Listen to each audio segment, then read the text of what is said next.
Hello and welcome to State of the Union. I'm Stefan Grobe in Brussels. It's July, and if you thought activity would wind down with the beginning of the summer, well, you better think again. Election stunners in France and the United Kingdom provided totally different readings of people's political mood. The political groups in the European Parliament kept struggling for partners and alliances ahead of their opening session in Strasbourg in less than 2 weeks. And Belgium handed the rotating EU presidency to longtime Brussels nemesis Hungary. The whims of the calendar had it that Viktor Orbán's government is now in charge of the EU agenda, which is like the fox guarding the henhouse, as one observer said.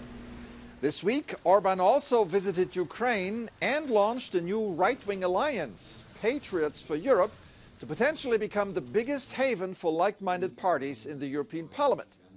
So much activity for one purpose: make Europe great again. A mostani hanyatlást, az erőnk fogyását meg akarjuk állítani, és ismét erősödni akarunk, akkor nekünk is nagyjá kell válni. Hát hogy versenyezhetnénk egy magát nagyjá tevő Amerikával, hogyha egyébként mi magunk nem válunk nagyjá? Europe's greatness, to use Viktor Orbán's words, also depends on how the EU acts on the international stage and in major crisis spots around the world. This week, it was relatively quiet in Ukraine and Gaza, which allowed the international community to pay more serious attention to the situation in Sudan, which is devastating. For more than a year, the violent conflict between the Sudanese army and rebel forces has displaced hundreds of thousands of people who basically have nothing to eat. Several UN agencies issued urgent warnings. We are in a race against time, not only to have enough resources, but also to be able to deliver these resources to people who are on the verge of starvation. Just days ago, the International Rescue Committee produced a Sudan crisis alert to highlight the trajectory of this humanitarian catastrophe. The report deplores diplomatic failures to address the disaster and presses for a total reset of the humanitarian response. For more on this, I'm now joined by Etisas Yusuf, Country Director for Sudan at the International Rescue Committee. Welcome to the program. Thank you very much, and thank you for having me. So, we hear a lot about the humanitarian catastrophe in Sudan.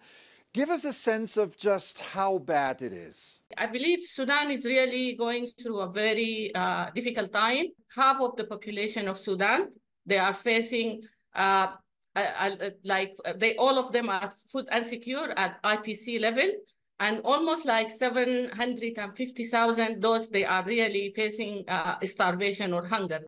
And with that massive displacement and rapid displacement is really putting Sudan is at the top of any humanitarian crisis. And as you see from our recent alert being released, we are really trying for calling for attention for the crisis, because it seemed the humanitarian community, they completely failed Sudan and Sudanese. Who is to blame for this situation? Who failed the people of Sudan? The continuing fighting and the two parties that refuse to stop and sit and try to overcome their problems is one contributing factor. And also the pressure from the international community is also contribute a lot to put pressure for them to silence the weapons. And also Sudan facing a huge funding issues and problems. Out of 2.8 billion that is being requested for the humanitarian response plan for Sudan, is being funded so far by 16% only. Why is there such a lack of attention on the crisis internationally? I guess it is multiple competing priorities with multiple crises that is going on in globally. You can name them: is Gaza, Ukraine, Yemen, Syria. And also, I do believe the geophysical position of Sudan is not that appealing and having the great attention. And I do believe that with that large crisis, we should really get the enough attention that we have it, even in the media. And what should the international community and the European Union in particular do to help? Yeah, I guess for me, I do believe the EU and the member states have played a leading role in the international response to the crisis in Sudan, including recently they organized in April the Paris conference, and also they ramping up the humanitarian effort. Additional to that, we are really asking the EU to put more diplomatic weight behind the securing ceasefire and also humanitarian access and strengthening their engagement with the regional actors. Because at this time, political pressure is really needed. All right, Etisas Yusuf, Country Director for Sudan at the International Rescue Committee. Thank you so much for sharing your insights with us. Thank you very much. To a different topic.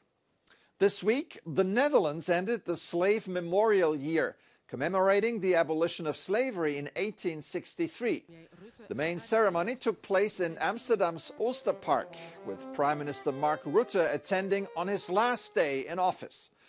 For over 300 years, adults and children from various parts of Africa were abducted and shipped across the Atlantic by Dutch slave traders. The former Dutch colonies of Suriname and Caribbean islands like Aruba and Curaçao owe their economic wealth to the forced labor of slaves. With the memorial year, the Dutch government wanted to contribute to permanently increase knowledge of an underexposed part of the country's history. The government also made apologies and reparations. July the 1st is now called Keti Koti, the day the chains were broken. That's it for this edition. I'm Stefan Grobe. Thank you for watching. Have an excellent week.